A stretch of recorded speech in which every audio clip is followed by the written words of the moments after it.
Hello viewers, myself Ravindra Dahiya and you are watching my channel Shiva counsellors. और आज की इस वीडियो में मैं आपके साथ डिस्कस करूंगा रीजनिंग के टॉप 5 क्वेश्चंस। टॉप 5 क्वेश्चन इसलिए क्योंकि ये वो क्वेश्चंस है जो बार बार कॉम्पिटिटिव एग्जाम्स में आपसे पूछे जाते हैं। तो चलिए स्टार्ट करते हैं आज की वीडियो बिना वेस्ट किए टाइम को।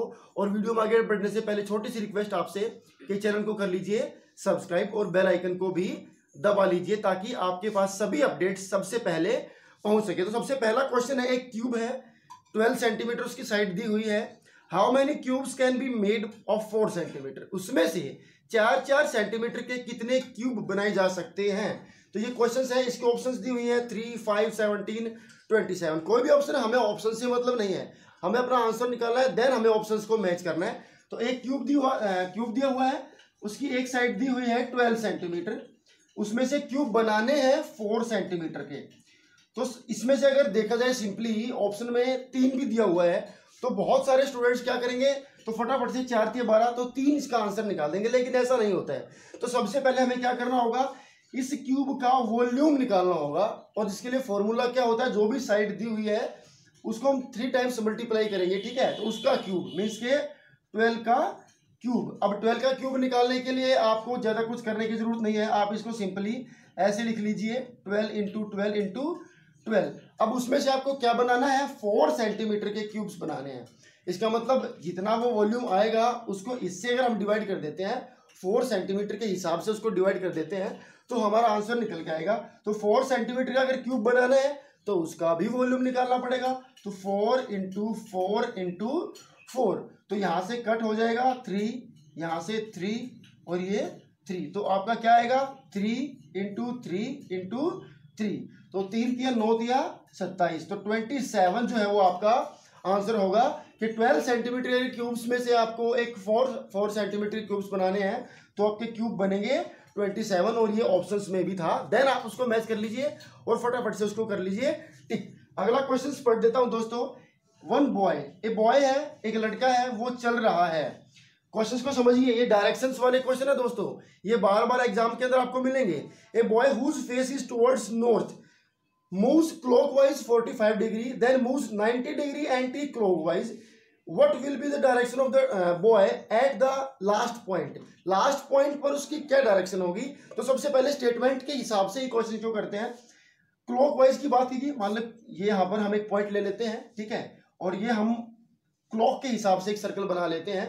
तो क्लॉकवाइज का मतलब होता है इस राइट साइड की डायरेक्शन में, जैसे घड़ी आपको चलती हुई दिखाई देती है। और डायरेक्शंस के क्वेश्चंस के लिए सबसे पहले तो आपको बता दूं, डायरेक्शन आपको पता होने चाहिए। होता क्या बेसिकली, आप एक यहां पर क्रिएट कर लीजिए। सबसे ऊपर जो डायरेक्शन होती है वो होती है फ्रेंड्स नॉर्थ, सबसे नीचे जो डायरेक्शन होती है वो होती है साउथ, और आपके राइट साइड जो डायरेक्शन होती है, वेरी राइट साइड, वो होती है ईस्ट, लेफ्ट में होती है वेस्ट। अब बात करते हैं नॉर्थ ईस्ट होता है, नॉर्थ वेस्ट होता है, वो कहां होते हैं? ये जो एरिया होगा ये होगा नॉर्थ ईस्ट, ये जो एरिया होगा ये होगा नॉर्थ वेस्ट, ये जो एरिया होगा ये होगा साउथ ईस्ट, और ये वाला एरिया होगा साउथ वेस्ट। तो ये डायरेक्शंस हैं। तो अब हमें अपना क्वेश्चन समझना है। वन बॉय वो यहां पर खड़ा है, ठीक है, वो 45 डिग्री चलता है क्लॉकवाइज, 45 डिग्री। अगर मान लीजिए वो यहां पर खड़ा है और उसके ने डायरेक्शन ऐसी पूरी की होती, यहां से चल करके वो यहां पर पहुंच गया होता, यहां से चल करके उसने ये पूरा ऐसे कंप्लीट किया होता, तो ये पूरा होता 90 डिग्री, लेकिन वो चला है 45 डिग्री, ठीक है। तो कहीं ना कहीं इसके बीच में वो रहा होगा, क्योंकि बीच 90 का आधा होता है 45, तो यहां पर 45 डिग्री वो चला, तो इसका मतलब फिलहाल वो यहां पर एडजस्ट करता है। अब उसने कहा कि वो फिर उसके बाद 90 डिग्री चला एंटी क्लॉकवाइज, मतलब कि उल्टी डायरेक्शन में चला। अब वो यहां से ये 45 है, ठीक है, और यहां पर भी 45 अगर कर दे तो ये पूरा सर्कल हो जाता 90 डिग्री का, लेकिन वो चला 45, तो कहीं ना कहीं इसका आधा, यानी कि इसका आधा वो चला है 45। ये यहां तक मेन पॉइंट तक आते आते जहां से जो स्टार्ट किया था वहां तक 45 चलेगा, और फिर वापस और 45 चलेगा एंटी क्लॉकवाइज, तो एंटी क्लॉकवाइज टोटल उसका 90 डिग्री हो जाएगा।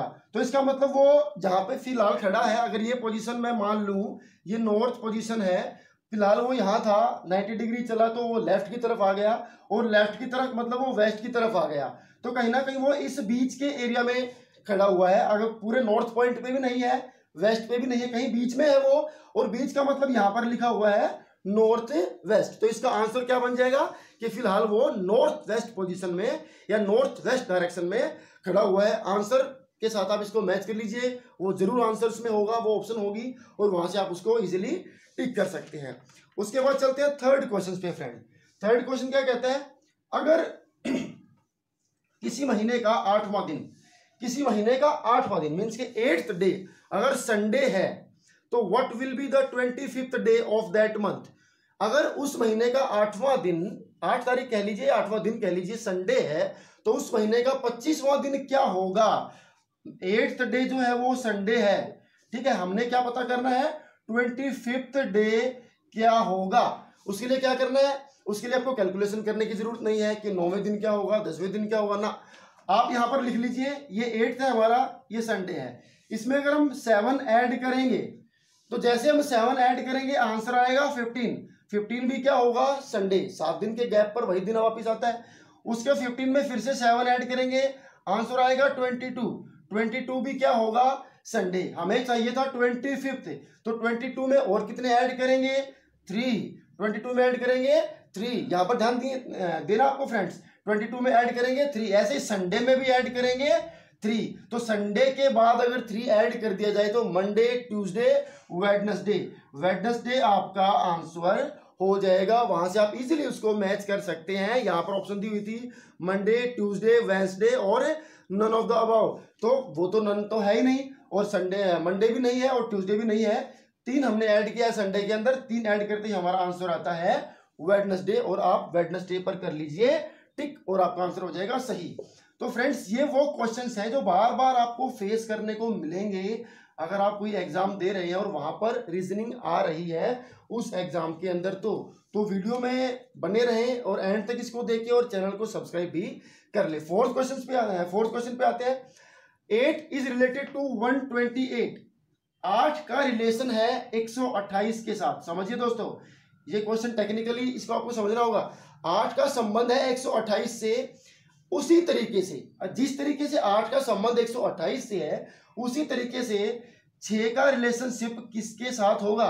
ऑप्शंस बता देता हूं इसको आपको, अगर जस्टिफाई करना हो तो। एक ऑप्शन दी हुई है 43, एक ऑप्शन दी हुई है 72, 44 दिया हुआ है और 84 दिया हुआ है।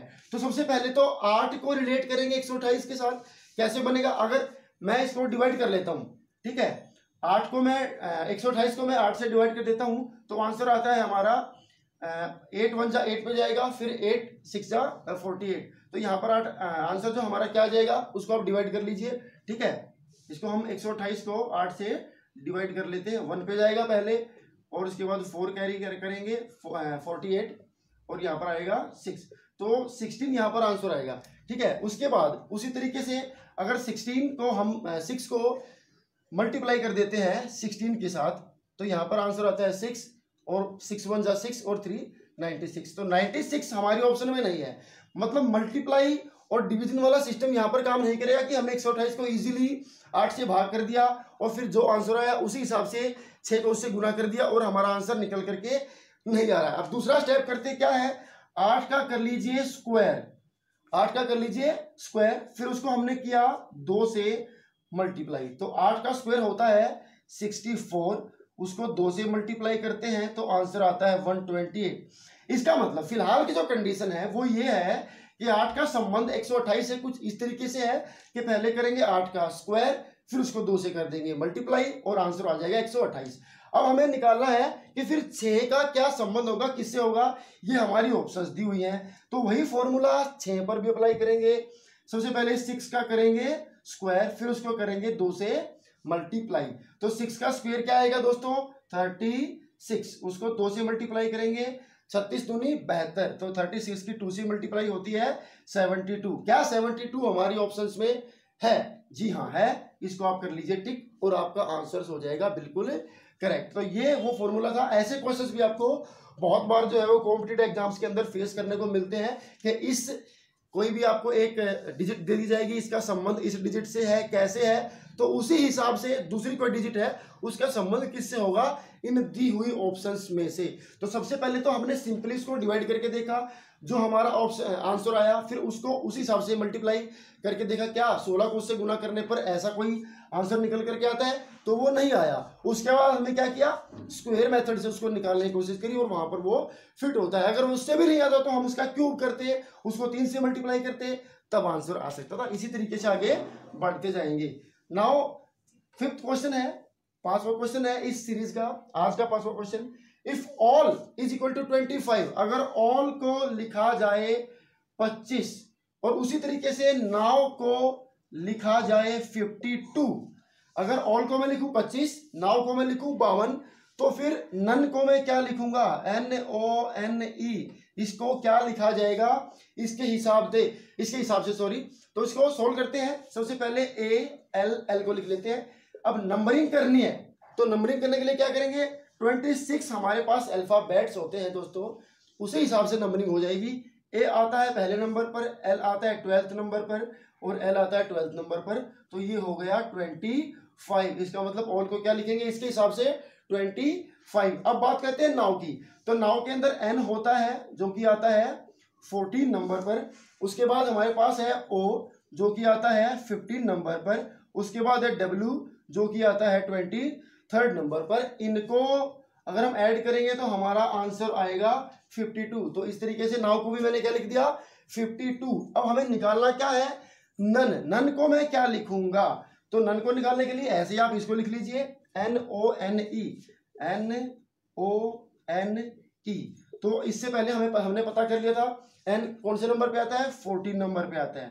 O कौन से नंबर पर आता है, O आता है 15 नंबर पर। इससे पहले नाउ में हमने ऐसा कर लिया था, 15 नंबर पर आता है। फिर से N कौन से नंबर पे आएगा, 14 नंबर पे आएगा। E कौन से नंबर पर आएगा, 5th नंबर पर आएगा। जब इनको आप ऐड करेंगे तो आंसर हमारा क्या आ जाएगा 48। आप ऐड कर लीजिए 15 और 5 20 होते हैं, 20 में 14 14 28, तो 20 + 28 = 48। आप देख लीजिए आपकी जो आंसर की है या आपकी जो ऑप्शंस है उसके अंदर 48 है या फिर नहीं। अगर वो है तो आप उसको कर लीजिए टिक, अगर वो नहीं है तो फिर आप आंसर भर दीजिए कि इनमें से कोई भी ऑप्शन सही नहीं है। तो ये वो 5 क्वेश्चन थे फ्रेंड्स जो बार बार आप फेस करेंगे if you are sitting in a competitive exam, और बार बार ये क्वेश्चंस आपको तंग भी करते हैं, परेशान करते हैं, क्योंकि लॉकडाउन का टाइम चला हुआ है, कोचिंग सेंटर्स बंद हैं, तो बहुत सारे स्टूडेंट्स प्रिपेयर कर रहे हैं खुद को कॉम्पिटिटिव एग्जाम्स के लिए, लेकिन due to closeness of coaching centres वो उतनी अच्छी तैयारी नहीं कर पा रहे। तो हमारी पूरी कोशिश है कि हम आपके साथ जुड़े रहें और आपके लिए कुछ अच्छा करते रहें, आपको सिखाते रहें, ताकि आप अपने लिए एक बेटर फ्यूचर तैयार कर सके। Thank you for watching this video friends. Video को शेयर करें, हमारी वीडियोस को लाइक भी करें और चैनल को सब्सक्राइब भी करें। Thank you.